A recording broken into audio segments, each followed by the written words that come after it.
Hello, I'm Diana Falzone, a senior reporter at Mediaite. Welcome to Behind the Byline, where I speak with some of the most compelling and fascinating people in media and politics today. On Behind the Byline, we delve into who they are, where they come from, and what makes them tick. A person first, a public figure second.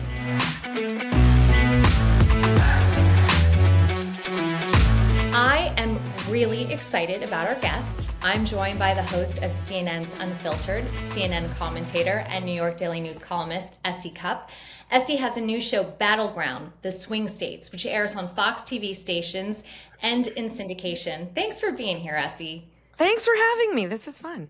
This is fun, and this is my first ever Behind the Byline, so you are my first guest. I love how, thank you for making the time, and you and I go way back. I know this. I was going to say this is like full circle. Yes. Us like starting out as little cub pundits. I know.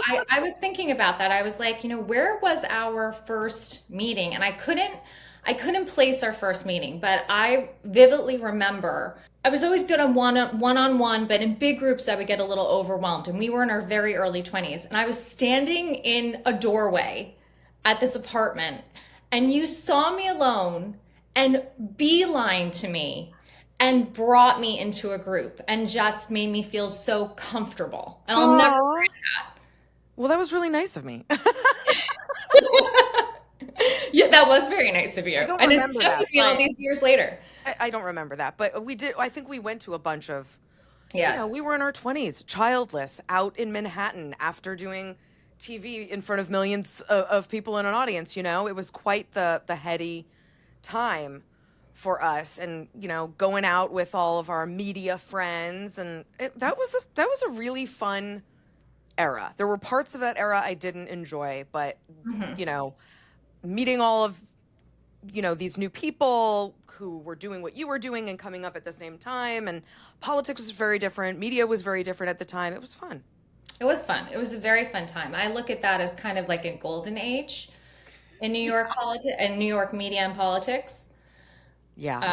We're in, I think, more inflammatory times, more heightened times, more divided.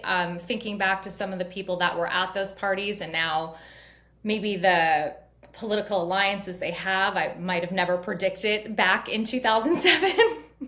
Totally. Totally.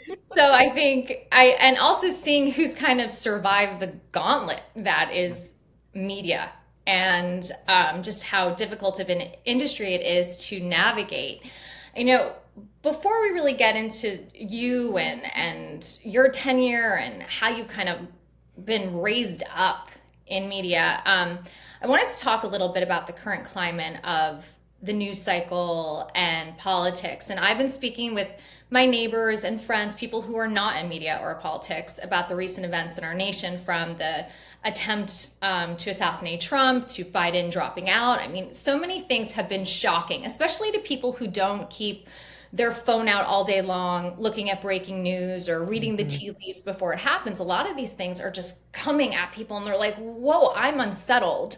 I'm scared. Yeah. This is unprecedented. They don't feel secure with either party, the GOP or the Dems, and they're worried about further division in our country and what that means for them as citizens. Do you, as someone who analyzes this, do you see a path forward for the United States becoming more unified, or do you think that we're really in for it in terms of more of this battle? Yeah. It's funny. Someone in my comments the other day said, I'm tired of so many things that are unprecedented. Can we just have one thing that's precedented? And I get that. If you're not, first of all, I'll speak for myself. I've covered so many election cycles now. And especially after covering 2016, it's hard to be shocked, and yet I'm still shocked and can't believe how much is changing and how rapidly and how many firsts we're covering, and having to do so with real agility. Who thought going into the RNC that we'd have these two dueling major storylines, plot lines, an assassination attempt just 2 days earlier, and, thoughts that the current president, incumbent president, might drop out. I mean, that was a lot, right? And it just keeps piling on. So there's a lot, and it is overwhelming, I think, to a lot of people, and it adds to the frustration about politics and sort of the disaffection with politics and the two-party system.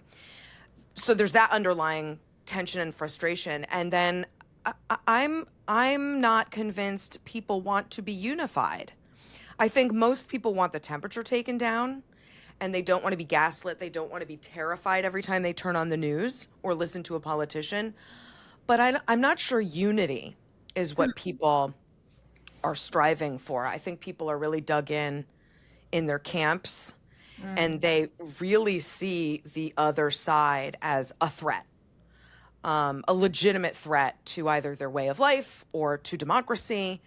That's really hard to undo because both sides have stoked those fears. And listen, cable news has done the same. So I think that's really hard to undo.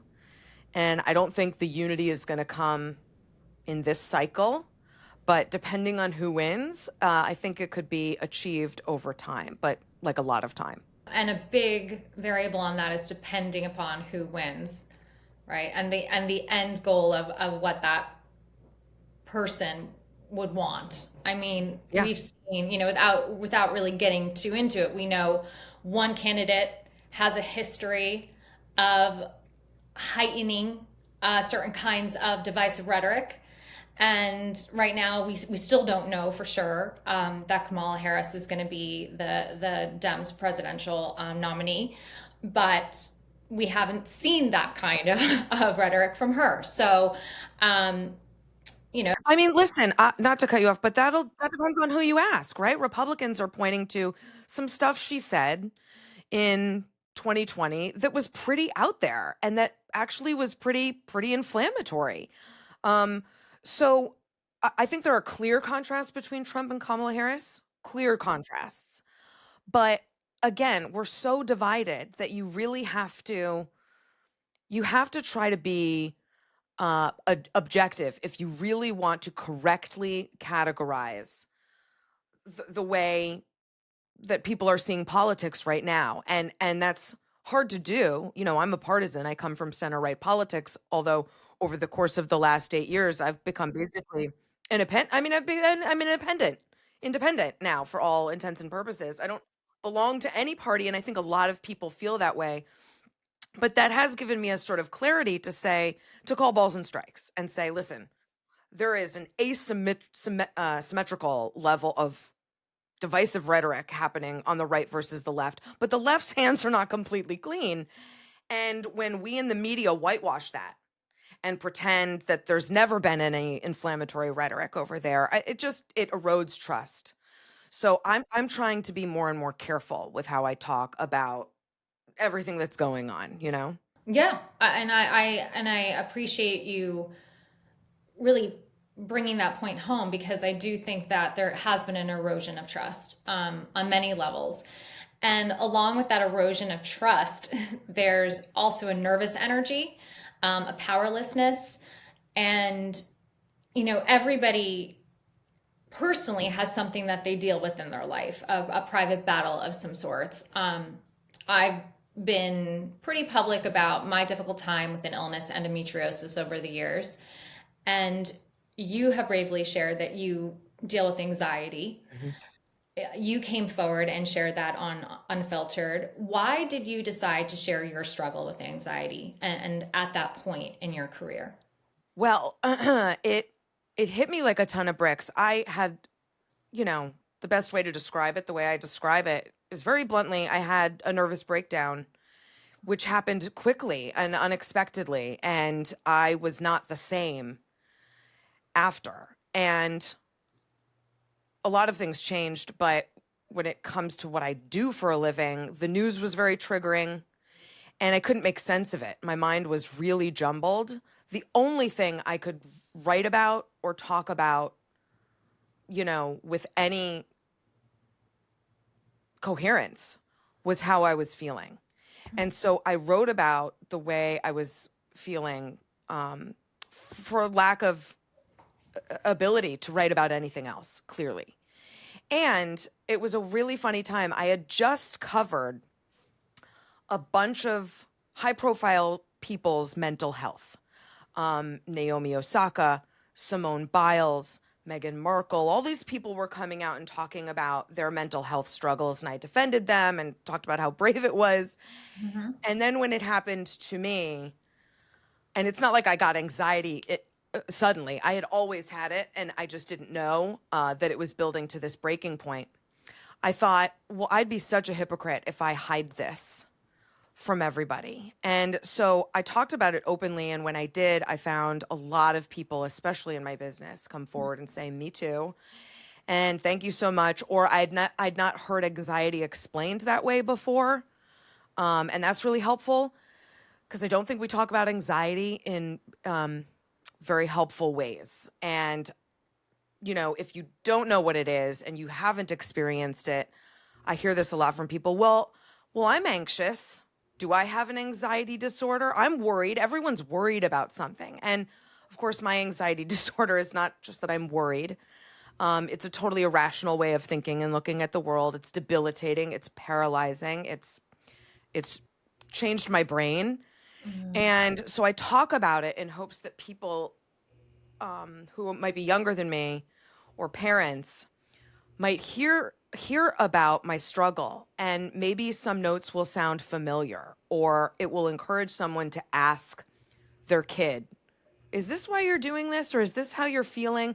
Because catching it earlier than I did, I was 20 years into an anxiety disorder before I started working on it. It's so much harder to unlearn my very bad habits at 40, 41, when I was grappling with all of this, than it would have been much, much younger. So I do it for myself, but I also talk about it to try and help other people recognize the signs earlier than I did. Now that we're in an election and you have so much on your plate, I mean, multiple jobs, high pressure responsibilities, you're a mom, your kid is busy, you have to keep with Mhm. their calendar. I mean, just thinking about all this, I know firsthand as a mom myself, it's exhausting. And Yeah. there's so many different things that your brain is trying to process and do and execute. For lack of a better word, how do you find your peace among all of the chaos that happens in your life? Yeah, so the work, it's a lot. I have many, many jobs right now. And being a mom is a lot too. The Mhm. exhaustion for me is mental. Again, my anxiety is exhausting. That's the worst part. Actually, keeping busy and working a lot is good for me, Mhm. and good for my anxiety. So piling on the work isn't as isn't as hard for me as you might think. It's adding a lot and juggling a lot, of course, but I feel like everyone has to do that. The exhaustion for me comes from my anxiety. So what I do to find peace is to stay on top of that. I'm in therapy. I talk to my therapist once a week. I'm on medication. I'm very aware of my mental health and protecting it, because I can't do the 18 jobs that I have or whatever right now if I'm not mentally sound. Um, so, taking time, setting some boundaries, going onto social media intentionally and not passively, not watching more of the news than I actually need to, not doom scrolling, checking my urges to catastrophize. That's all stuff that I work on to feel good. And I need to feel good to do everything else, to be a good mom, to be a good wife, to be a good writer and, employee. It's all important. So my peace is actually in protecting my mental health. No, and I think it's so important that someone, especially with the platform, is able to speak so candidly and openly about that. Because I recently had a conversation not too long ago with someone in the media, and it was covering the Israel Hamas war and Mhm. what was going on there. And they were confiding that they were not okay after Yeah. seeing certain images and videos, and that they were really concerned about their mental health, but they didn't feel like there was a safe place to go and talk about that, because it was just part of the job. And I do think for a lot of journalists, they almost have like secondary PTS, Yeah. um, or things along those lines. And then, like you said, they're not, they just kind of keep moving and keep moving and keep moving and going forward to the next story, to the next story. And they don't rebound the way they think they should, because they forget they're ultimately just a human being who's trying to process really unimaginable things. No, I mean, that's exactly it. And one of the medications I'm on is for PTSD. And in addition to covering politics, I cover foreign policy and I covered the Syrian war for over a decade now, it's still going on, and saw images and video that were too graphic to make it to air. But I have to filter that to do what I do. And I also work for an aid organization that explicitly helps children in the Middle East who are victims of war, including in Gaza and Syria and Ukraine. That is really difficult work. It's fulfilling work, but it's really difficult. And what I've learned in therapy is that as journalists, we compartmentalize everything we see and cover. It's part of the job, so I'm going to put it over here. I'll deal with my feelings another time, except we don't. We don't deal with our feelings unless, now where I'm doing the work, I'm in therapy, I'm very aware that I did this. Unless we're aware of that, we don't actually ever circle back when the job is done and deal with our feelings about seeing what we saw or covering what we cover. And so the compartmentalizing is a defense mechanism. It's a necessary thing we have to do to get through our day. But we promise ourselves we're going to deal with our mental health at some point, and we don't. So it's really important that your colleague, work on this, because I promise you, ignoring it and hoping it will go away or get better, it's just not a thing. It piles on, and eventually, what happened to me, my therapist and I have kind of worked out, is that I OD'd. I OD'd on the awful images, awful news stories, and I was already an anxious person and not dealing with any of my mental health needs, none of them. And so it had a really, really bad impact. And like I said, the work I'm doing now is to undo 20 years of being awful to myself and, developing really bad habits that I thought were keeping me safe, actually, but they were making my brain much worse. Yeah, no, you can't sweep your mental health under the rug. At You least can't. I feel like in the last couple of generations are finally paying attention to that. Yeah. And there's less stoicism with it. You and I are both moms. You have a son, I have a son. My son is turning 6 this upcoming Yay. month. Um, Yay. Happy and birthday. thank you. And your son's a little bit older than mine, right? Mhm. He's Yeah. how old is he now? He's 9. He's 9. Yeah, a little bit older. So my mom will watch cable news with him. And Okay. and I find it hilarious. So, she'll watch all different cable news, CNN, she'll watch MSNBC, Fox, whatever. And one day my son was just like, "Hey, that's President Biden," like takes a picture. I said, "Yes, that's great. You know that. That's great." And he goes, "Oh, that's Trump." And like he's recognizing these figures. Yeah. And then, he was just like, "Mom, why are people being mean to people in Ukraine?" And he's Mhm. so young. Mhm. Mhm. And I found myself kind of just grappling with how, I don't want to lie to him, but I also want Mhm. to shield him from this bubble. And I've been finding this to be difficult. Yeah. Even with what happened with the Trump assassination attempt, he, I guess, overheard it somewhere on TV. I'm not quite Yeah. sure. And that those are hard conversations for very small children. Mhm. I imagine in your household, you talk the news cycle, you talk politics. I mean, how do you parent those hard moments in our history? Because Yeah. I am trying to learn. Yeah, it's tricky because I grew up watching a lot of news, and that was important to me as a parent to bring the news home in a way. I want my son to know about current events, but I don't need him to know every dirty detail. And he was 7 when the war in Ukraine started, and just like I have memories of the Gulf War, really important memories.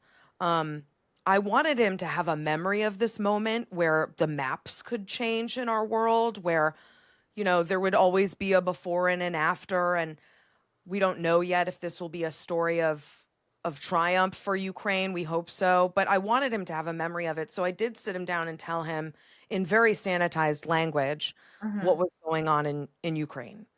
And listen, what I found was these kids are already learning lessons from us and at school about good guys and bad guys, bullies and, innocence, right? Standing up for your friends. These are being nice to people. These are lessons that are mirrored in some of our news, in the story of Ukraine or in the story of our politics. And so there are ways that they can relate to it. I don't talk to him a lot about politics per se, but I made sure that he was watching when Kamala Harris became the first female vice president. I made sure he, had a knowledge of that, but I'm not shoving it down his throat because the news today is different than the news of our childhood. It is more pervasive. It is, I think, uglier, darker. Obviously, it's very divisive. So there's a lot I want to protect him from, but your kiddo overheard something.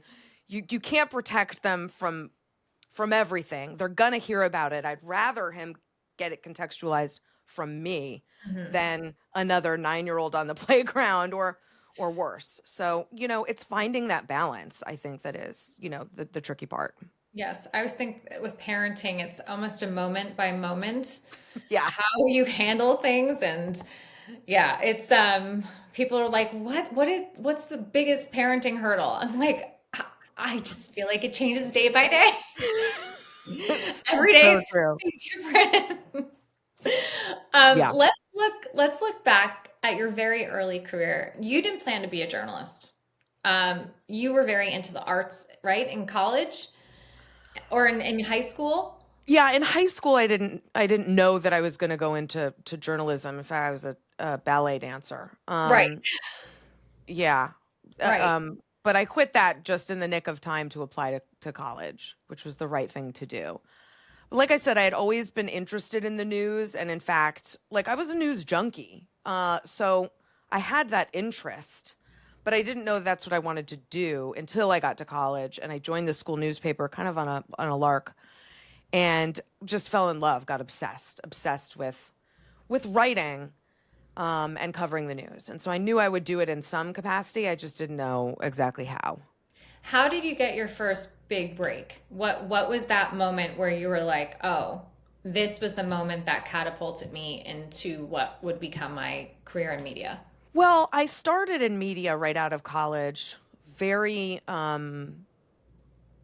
unceremoniously. I started at a website called drinks.com, which was as awesome as it sounds. I was an associate editor and I wrote about drinks and bars and restaurants in New York City. It's pretty awesome, but it also folded in 4 months because the dot-com bubble burst. So then I freelanced. I was a freelance writer. Then I got a job at the New York Times, where I was for 8 years. But my break didn't really come until I wrote my first book, and Simon and Schuster put me on TV to promote it. I had never aspired to be on television, or any broadcast for that matter, but I kept doing it and they kept calling. Other networks would say, well, can you come on and cover this or, respond to this story? And I kept doing it because it promoted my writing and the writing was what I cared about. And so simultaneously I kept searching for writing jobs, and TV kept sort of glomming on. And it was a very symbiotic relationship, I found. And I didn't mind doing TV. But after time, and I got my first contract and it pays way better than print does, it became the full-time job. I still have a nationally syndicated column I've had for over 15 years now. I still write. I wrote another book. I write for TV. I write every day. But the TV became the full-time job. I did not anticipate that. And even today, having spent so much time and so many years on TV, I'm still surprised that this is where I'm at, frankly. If you were able to just do something completely different from media, what would that be? I think I would have enjoyed I think I would have enjoyed being an actor. Hmm. Um, Again, not for the fame part of any of that, but just because it's so creative and Mhm. expressive, and it feels like it would be a really good outlet. And I love movies, I love TV, I love media of all kinds. So I maybe sort of doing what I do, but in a different capacity. The fiction part instead of the Mhm. nonfiction that I have to do would be Right. fun, you Right. know? Yeah, no, I get that. You've been in the media for the entirety of your adult life. As we know, it comes with a lot of perks, but it also comes with some downsides. How has it been for you living your life publicly? Everything about Mhm. Mhm. someone in media gets scrutinized, Mhm. especially, our image, how we speak, what we say, where we stand. It's a lot. You have to have a thick skin, and I know people say it gets easier as it goes on, but some days are harder than others. Yeah, we get a lot, and I think women in particular get a lot of attention that is not good. And that's hard to navigate.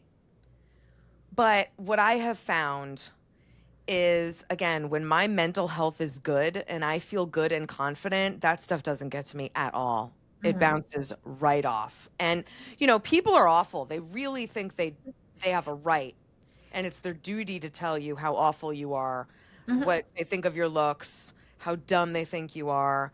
They want you to feel unsafe at times. They want you to feel less than. They want you to be self conscious and insecure. And that works sometimes.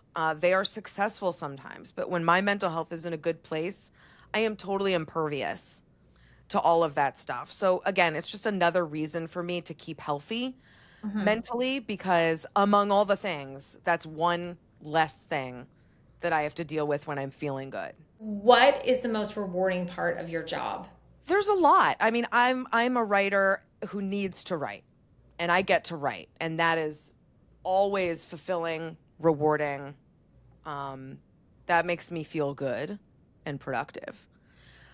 Being on the front lines, the front row of history for these moments as a journalist when you cover this stuff is an honor and a privilege. And, you can take it for granted when the job becomes really hard and when the job becomes really gross and when Mhm. the job becomes really exhausting. You could be like, to hell with history. I don't want to be here, But I am always reminding myself how lucky I am that I do have this seat to cover it, to see it, to be on the ground, and then, a platform to present it to people or to contextualize it for people.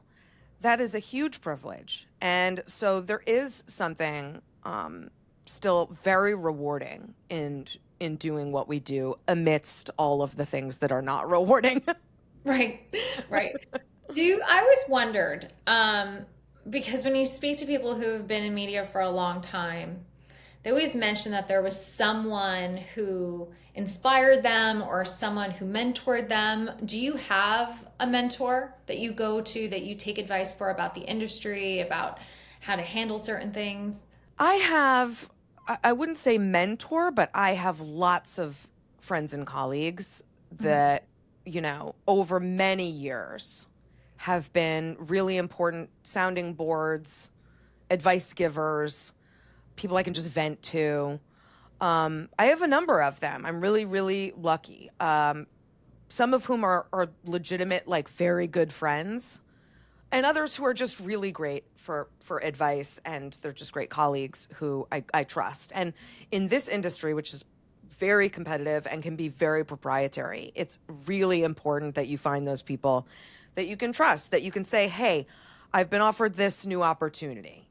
Do you think I should take it? And here are all the landmines involved in that. You need someone who knows the industry to be able to give you advice on that. Or I'm dealing with an awful colleague or boss, and what do I do? You need to trust people in this business to have those frank conversations. It's tricky, dealing Mhm. with some of the men in our business can be. a lot, and you need friends that you can rely on and trust to navigate those things. So, and I'm happy to be that for other people as well. And I like giving advice and helping my friends when I can too.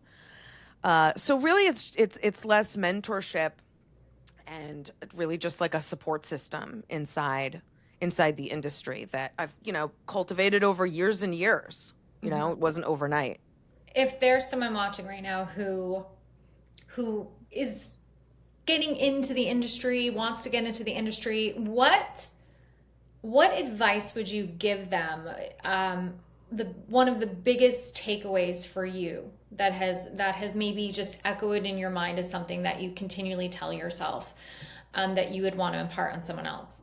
I mean, that's changed over years, right? So in the beginning, my advice was always, because I got this advice, was always to say yes to everything. And that was really helpful coming up. Sometimes it was as simple as saying, yeah, I can come in on Christmas morning, or I can come in at 3 a.m.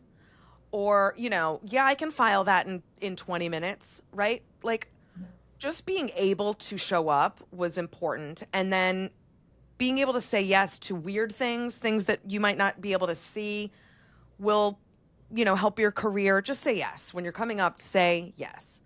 My advice on that completely flipped as I got older and more established in my career. Then I started giving myself permission to say no to things that didn't make me feel good, to things that I thought were going to be bad for my mental health, to things that I felt pressured to do but didn't want to do. It became a different thing. And I would still give that same advice. Say yes to everything coming up. And then, if you have the luck of success and you get to a place where you can start saying no, do that. And do that confidently. No is a full sentence. You don't need to say no, but thank you, or no, but I'll do that. Just no can be a full sentence. And so saying no has become increasingly important as I just protect myself. The boundary building is exactly. Yes. And it takes time, because when you start out going, being hungry and going after it, and that's your personality type, to check in and go, does this really feel okay? Is this really working for me? Yeah. It takes a bit of reflection. So really strong advice on that. You have an announcement. I don't know what the announcement is. Well, I do. In addition to all the jobs, I'm adding another one. But I'm really excited about this one. I am launching a podcast at iHeart. It's called Off the Cupp. And it's a space to get away from the news and politics and talk about life, right? That other thing called life. So I'm going to be bringing friends on, colleagues, celebs, journalists, politicos, to talk about everything but the news, everything but politics, parenthood, childhood, friendships, things that matter, travel, food, movies, the rest of your life when politics isn't dominating it. So I'm really excited. That's going to launch in October. And I think I'm going to really enjoy it, just doing that. And I hope other people enjoy listening to it. Yeah, I think it's good to have a diversion and also get to know people more than the camera, more than, as I say, the byline, and having those frank and honest conversations. Thank you so much for joining us today. It's been wonderful catching up. Absolutely. Thanks for having me. For more insightful interviews covering media and politics, go to Mediaite.com, and don't forget to subscribe to our YouTube.